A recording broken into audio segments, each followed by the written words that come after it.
আজকে এখানে যারা আব্বা হারা ইতিম আম্মা হারা ইতিম মার চেহারার দিক তো আর তাকাইতে পারবেন না। আল্লাহর নবী কয় মা মিন ওয়ালাদিন বাররিন ইয়ানজুরু ইলা ওয়ালিদাইহি নাজরাতার রাহমা। সুবহানাল্লাহ বলেন।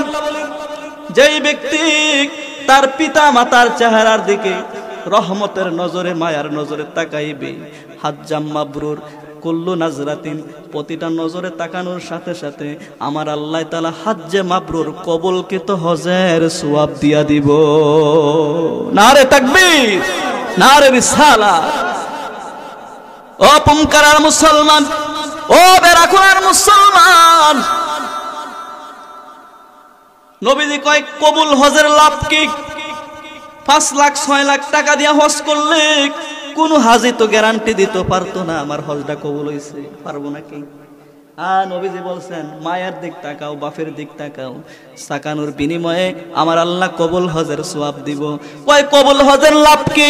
আল্লাহর নবী কয় লাইসা লাহুল জাযা ইল্লাল জান্নাত। আল্লাহু আকবার। যার জীবনে কবুল হজের সওয়াব পাওয়া যাবে তার বিনিময় হবে আল্লাহর জান্নাত।